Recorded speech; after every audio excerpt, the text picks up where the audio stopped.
frozen, all. Only the banner moves, blown by the wind. Downright poetic.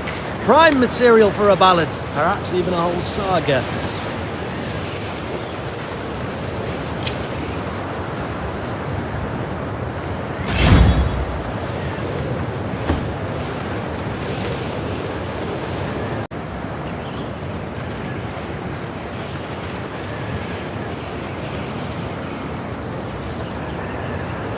Gazing towards the horizon, Niamh noticed a dark shape outlined against the mantle of snow that lay on the ground.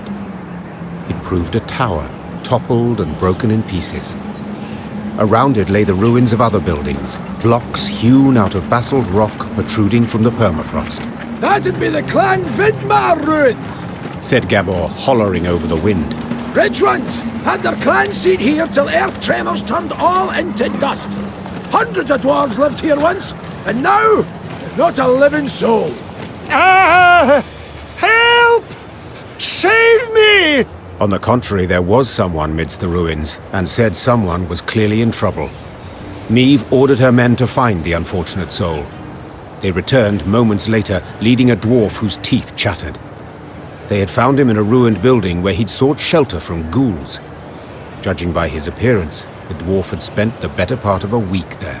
Mirko Vidmar, they call me, he said, patting down unkempt hair that seemed to reach in all directions. I came here seeking a family heirloom, lost in the tremors and the chaos they caused. I ken the chamber where it ought to be, but, well, beasts made their lair there. I cannot drive them off on my own. But bold warriors like yous ought to cut them down in a jiffy. So, will you help? I too have lost my home, estate, said the Queen. So I understand well what you feel. I shall help you recover your heirloom. Call it a whim. Mirko Vidmar's face lit up.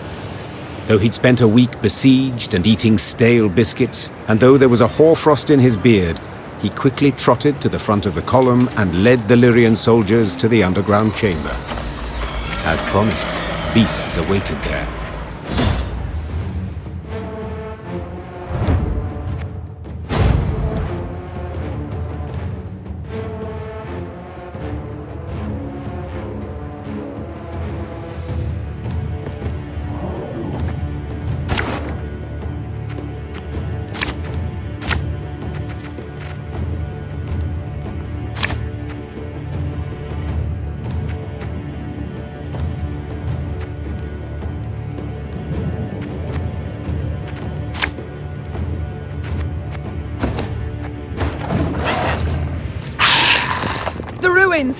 From there they come!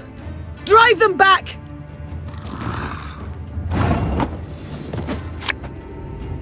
This could hurt!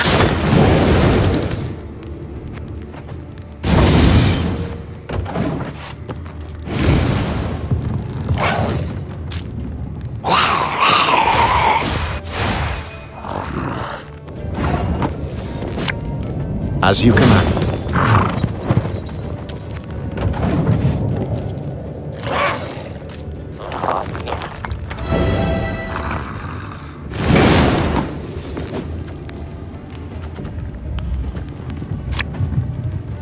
Bigger they are, easier they are to target.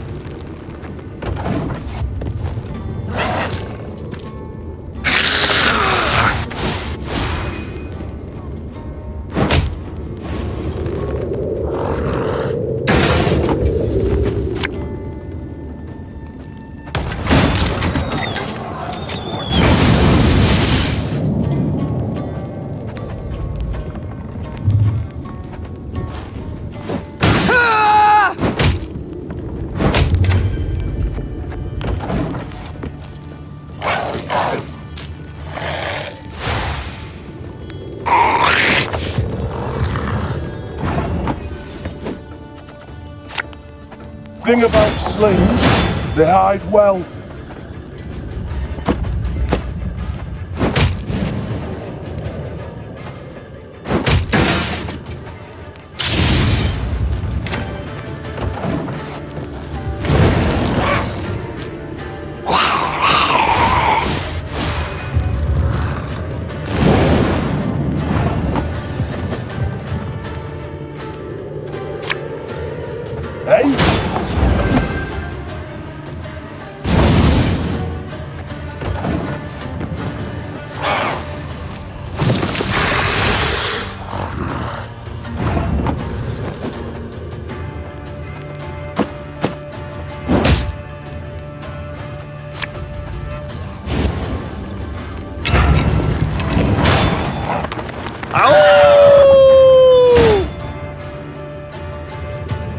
Watch your heads!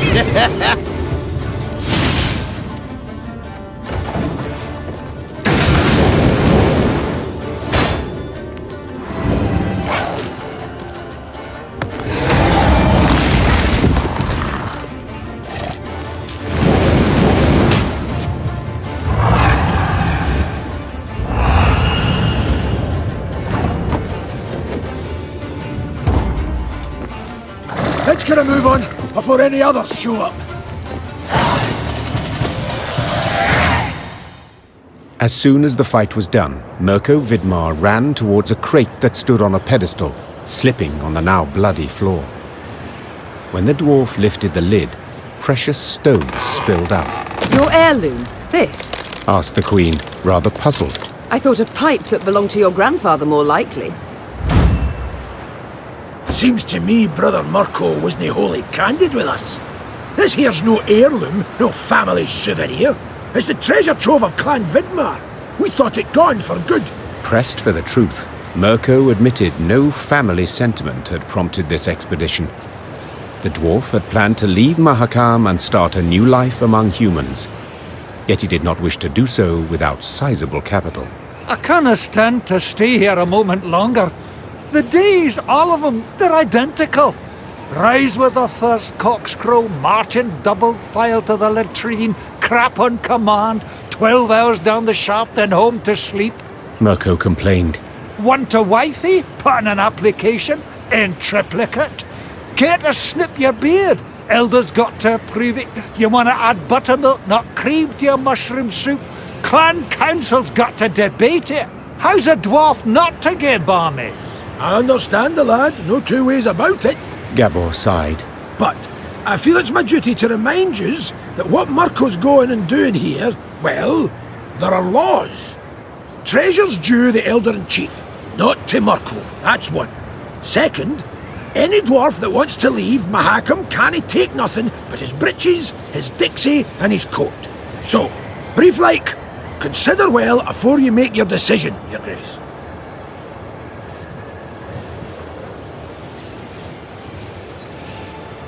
When I was a lass of but 12 summers, my mother ordered me to go to a ball in a pink crinoline dress. In it I resembled a meringue pastry. Niamh smiled at the memory. So I cut it into ribbons and fled out my bedroom window. But what's that got to do with? What I wish to say, Gabor, is that I understand him. And though it be against your laws, I shall allow him to take the treasure and leave.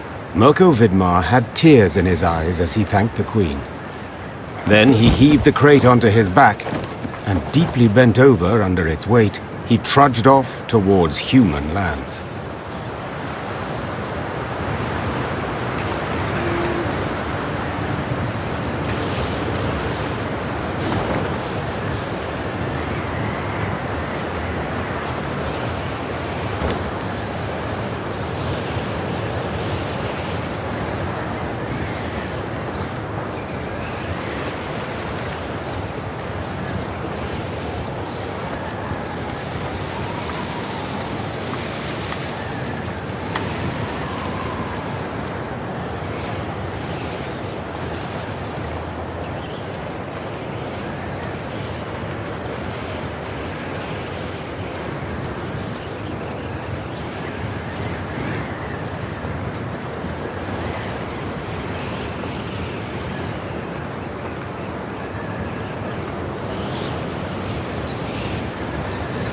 The Lyrians rode a narrow, winding path along the rocky ridge. To one side were ice-covered boulders, to the other, a chasm hundreds of feet deep. They could have at least erected some barriers, Complained Gascon, knocking snow from his cap. Got plans for that. Gabor said. Just need to decide how high to make her. What? Think, should they be the height of your average dwarf or a human? The debate's gone on for 20 years. On the one hand, you've got... Gabor did not finish his discussion. He was interrupted by the Baba Ghazi that jumped down from the rocks. Archers, shoot! Aim for underbelly! Niamh's soldiers made quick work of the lone monster. But the sound of battle spooked the horses harnessed to one of her wagons. Whoa there! Whoa, damn it! The driver tried to rein in the animals, but could not. They dragged him into the chasm along with his cart and the soldiers riding in it. They landed a few dozen feet below on a rocky outcropping. A moment later, Barber Ghazis swarmed everywhere. Did you see how they fared? Anyone left alive? Asked Meve, leaning over the cliff edge. Worry more about their cargo. Gascon replied. They were also carrying chests of gold. Blast. We can't get down there. Too steep and the snow keeps falling. We can lower ourselves down a line. But without armor, shields, or heavy weapons, otherwise it will snap. And the Barber Ghazis? The Queen said, brow raised. We shan't kill them with daggers. They're too thick of armor. We'll have to try. Or continue on our way. You only live once. Meve sighed. Gascon, round up some volunteers and let us move out. Moments later, the Queen was lowering herself down a line straight towards the gaping maw of a Barber Ghazi. Her only armor, a woolen shirt.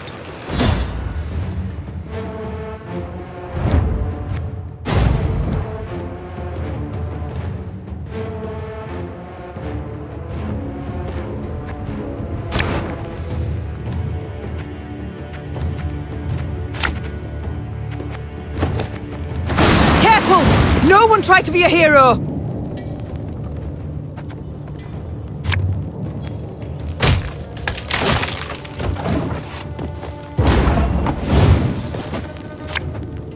Without hesitation.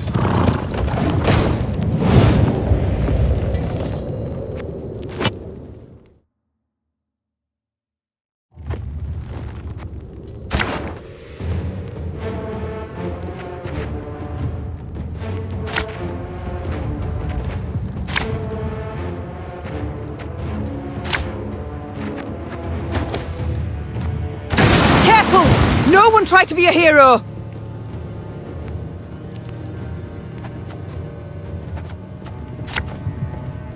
Catch!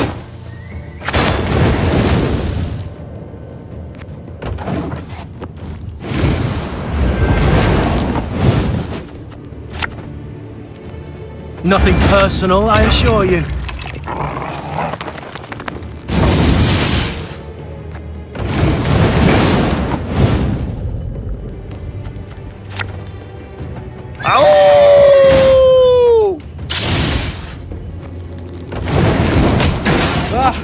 Slippery up here, and it's a bloody long way down.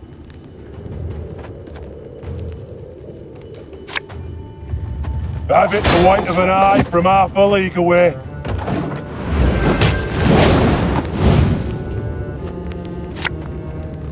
Bigger they are, easier they are to tag.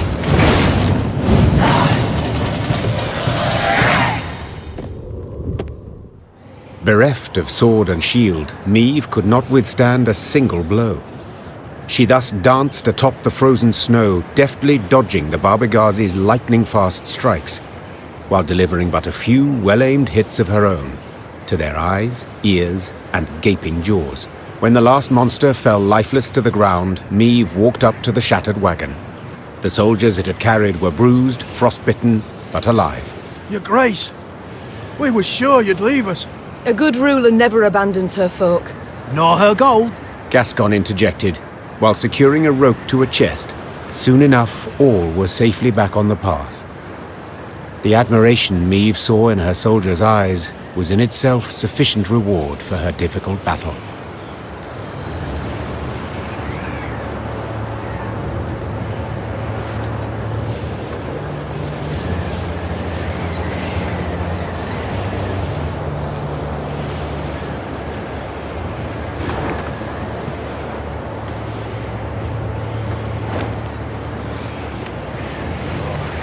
Mantle of fresh snow today. Got a blow before too long, bring a rush down. Oh, cold as up a Shilemar's ass.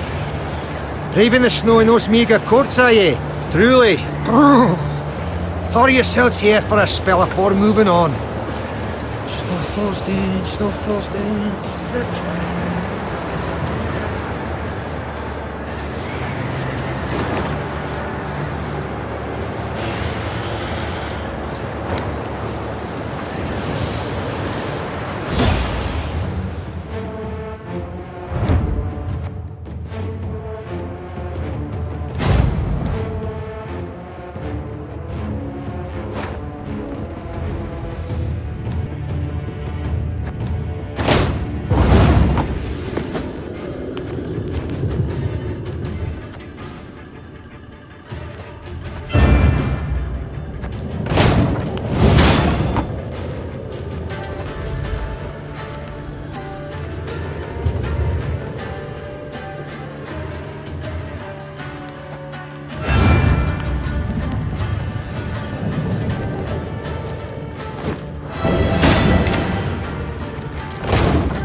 Watch your heads!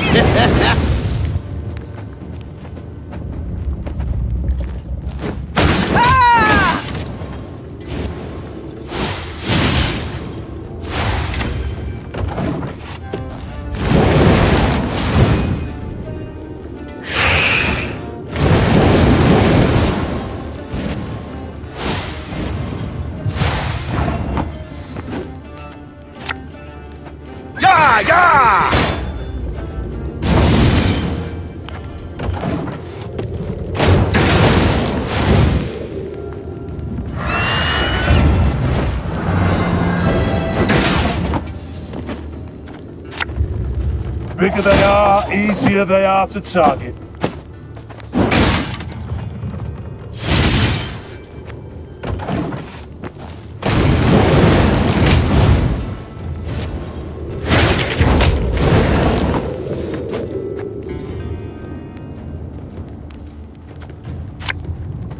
I think you'll really like this one.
Catch 'em all!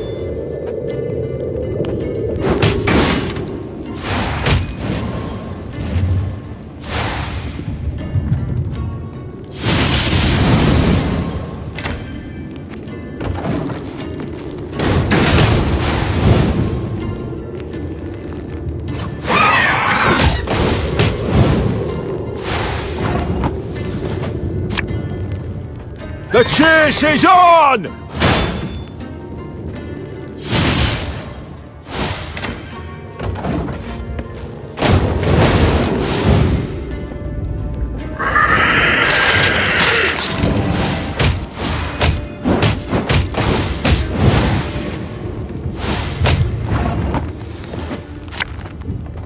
Thing about slings, they hide well.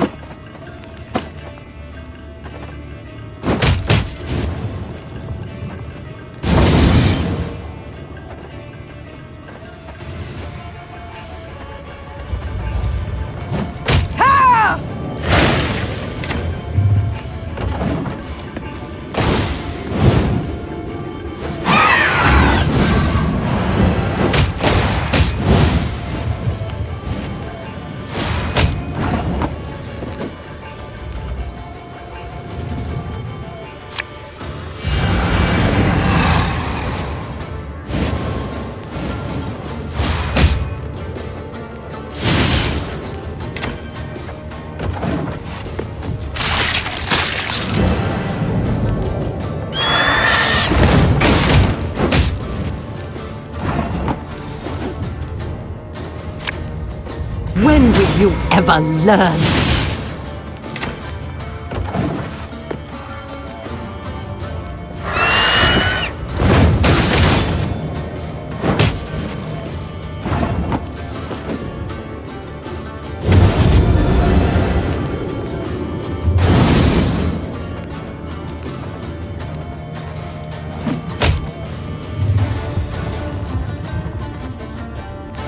Hey?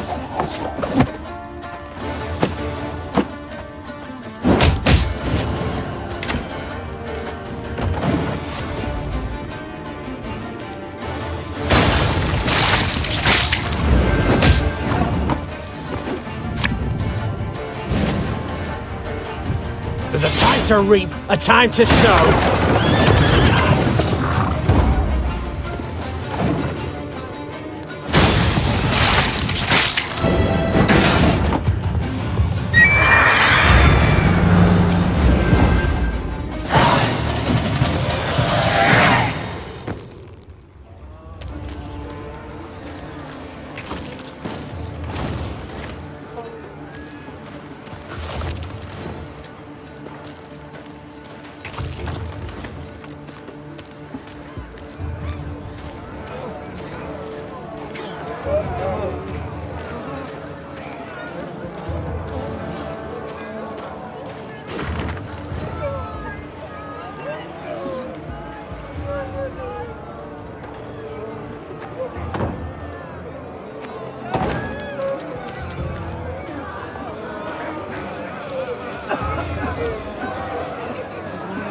Niamh now witnessed a sorry sight.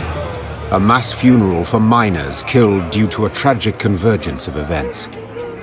Their lead caskets lay upon the snow, wreaths of hop cones laid upon them in turn. The mourners waited for the diggers to finish. The digging was tough, for the ground was frozen.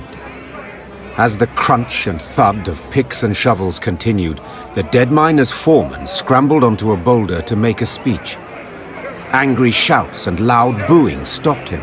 You knew it! You knew they'd smell vapours, but you ordered them to keep digging till it blew up in their faces! Meet the daily quota whatever the cost, eh? You've blood on your mitts, whoreson! A mourner then picked up a chunk of frozen ground and threw it at the foreman. Blood spurted from the gash that appeared on his forehead. The first dirt chunk was followed by another, then by a rock, a brick. Niamh realized that if she did not intervene, the foreman stood to be stoned to death. Something had to be done quickly. Niamh saw this clearly. She spurred her mount and rode into the cemetery, pushing through the throng, then stopping before the foreman, the horse shielding him from further blows. Calm yourselves! Silence! His guilt cannot be decided here. It must! Before Niamh could finish her plea, a large rock thrown from the crowd struck her bosom, nearly knocking her from her saddle. Upon seeing this, her Lyrian escort lowered spears and drew swords and rushed at the angry mourners. Shino Kren! Isbel cried out. Her hands began to radiate a fierce light that blinded both dwarves and Lyrians alike. Have you lost your minds, all of you together? Not had your fill of misfortune yet? Lower your arms at once. Whether the power of Isbel's magic or the force of her appeal had the greater effect is difficult to say for certain. Either way, both sides suddenly lost the desire to fight. Niamh breathed a sigh of relief, aware that if not for Isbel's intervention, a great amount of blood would have been spilled at that cemetery. Well, we may have gotten a wee bit carried away. 'Tis good you brought back some order. Well, we may have gotten a wee bit carried away. 'Tis good you brought back some order.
Thronebreakers!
Welcome to me inn.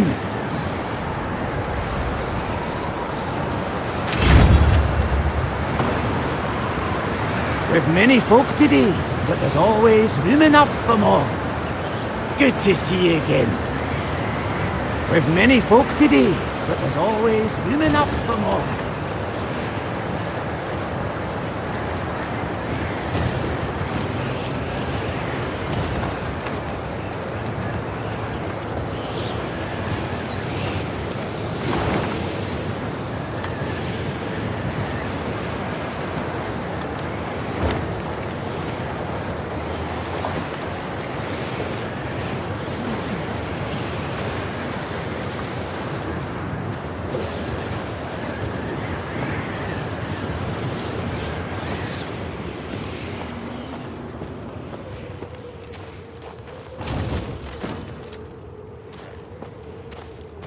The Lyrians ascended the highest section of the Mahakam range.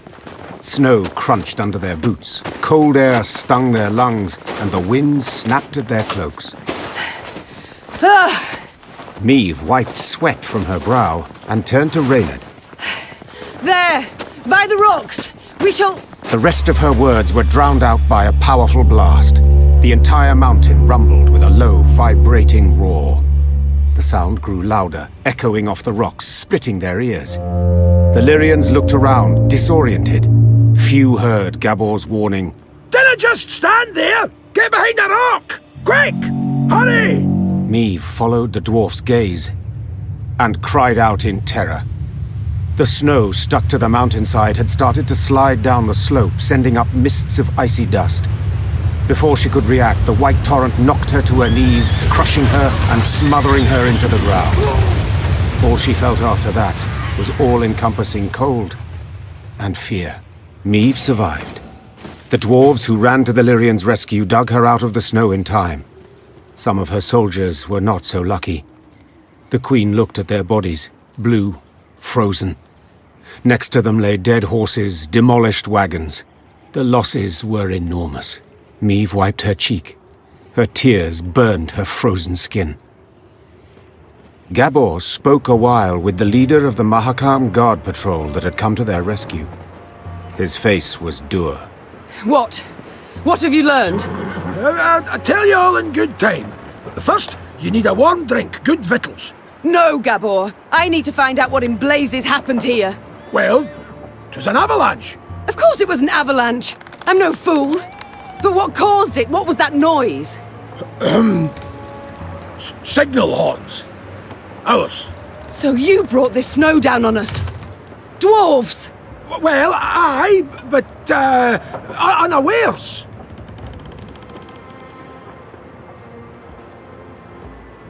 Explain, in brief. See, we clean our mount regularly. The way menfolk shovel snow off their roofs. Otherwise, the whole shebang would come tumbling down on our heads. When snow's gathered deep enough, we'd blast our horns to cause a controlled avalanche. Then we need to, sweep up a wee bit and the road's safe. All well and good, but why did you decide to clean up right as I was passing through? Wondering that myself. Schedule says next cleaning should have been a week frae now. But someone asked the route to be cleared earlier. Who? Maeve, I'll tell you. But first, promise you'll... Who? Hey. Owain ep Clenvog, the Nilfgaardian emissary. Think it were meant as revenge for attacking their caravan. The bastard. Reynard! Reynard! Wait! Wait! I understand you're a wee bit upset, you've every right. But you'll never prove Owain meant you harm. The sly weasel will make sure he didn't dirty his own paws. I've no such scruples. I'll find him and kill him. And then? How'd you tell that tale to Bruva? Maeve, you're justly taught, but for the love, just this once, let it go. Or you'll leave Mahakam with me a scrap to show for it. Moments later, scouts reported Owain was camped to the north of the accident site. Maeve had to decide how much she was willing to risk to get her revenge on the Imperial emissary.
By the elder sideburns, I'd no notion anyone was in the Vale. Nilfgaardians said the road was clear. The whoresons! What a mess. I'm so sorry. With all my heart. What a mess. I'm so sorry. With all my heart. There, milady, whispered one of the scouts. Left of the path. Maeve squinted. The Nilfgaardians had taken shelter from the falling snow under a rocky outcropping. The smell of roasting meat wafted from their campfire, and echoes of laughter could be heard. The black-clad soldiers had reason to celebrate. They had just decimated Maeve's company without even drawing their weapons. Maeve's gaze caught something else. A metal container into which the Nilfgaardians tossed bones once they'd been gnawed clean. It looked strangely familiar. Only after a moment did the Queen understand it was an overturned Lyrian helmet dug out of the snowy grave of one of her men. The whoresons! Maeve hissed. They'll pay for this. Maeve! Asking you last time, keep a cool head, whispered Gabor. You want vengeance? I get it. But think of the cost. If so much as a hair gets plucked from Owain's head, Bruver will never forgive you, and you can kiss any hope of aid goodbye. Silence followed, finally to be broken by one of the scouts. Milady, what's the order? Do we attack? Await my signal. The Queen stepped out from behind the rocks, put a hand to her mouth, and yelled, Owain! Owain at Clenvog! All laughter stopped in the Nilfgaardian camp. Moments later, a sumptuously dressed man stepped in front of the wagons. He wiped a thick sauce from his lips, then bowed with an exaggerated courtly flourish. Queen, my condolences. That avalanche. Oh, what an unfortunate turn of events. The mountains can be unpredictable, Meve said with a shrug. Accidents can happen at any time. Oh, yes? Even right now. Meve leapt towards the emissary, placed 2 hands on his neck, and hurled him into a rock with all her might. The Nilfgaardian's head slammed against the stone, and his skull crumpled with a sickening crash. He fell to the ground and writhed a few final tremors. Attack! Meve roared. Take no prisoners!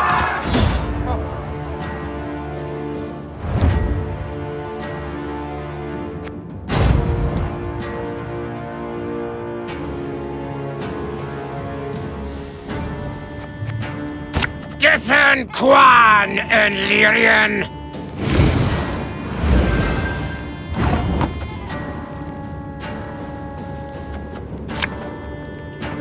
Go, Mahakam!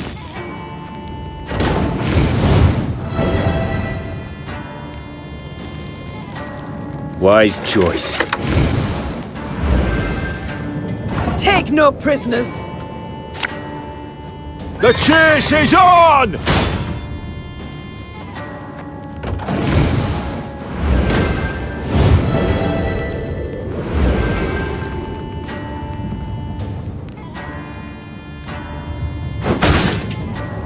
Order!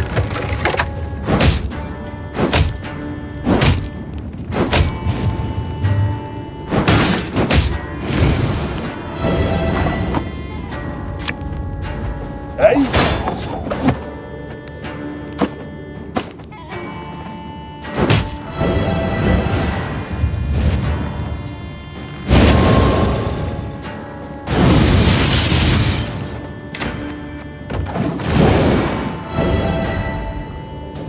Notice! All roads lead to Nilfgaard!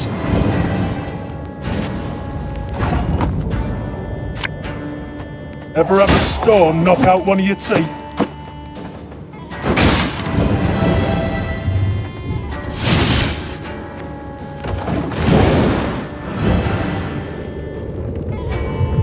Your life is mine now!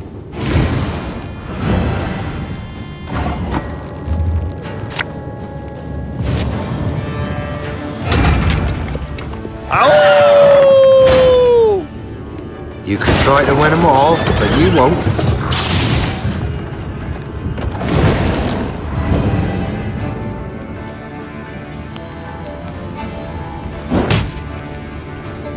That was not in the spell books.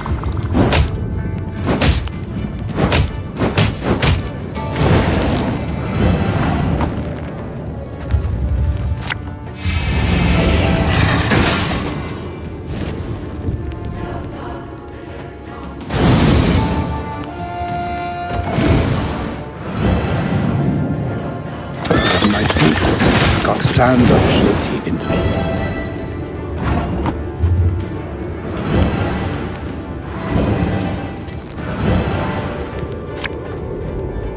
Aye.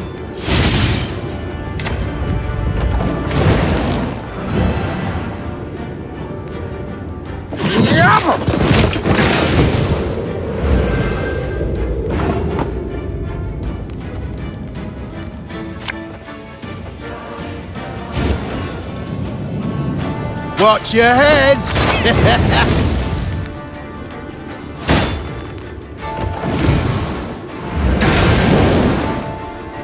Now, how did that incantation go?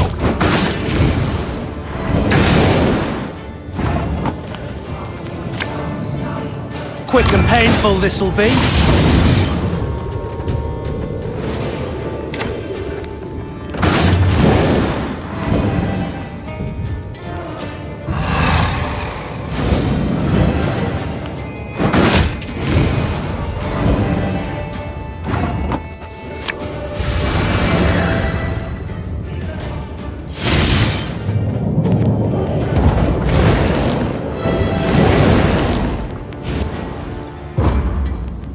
We should not have done this.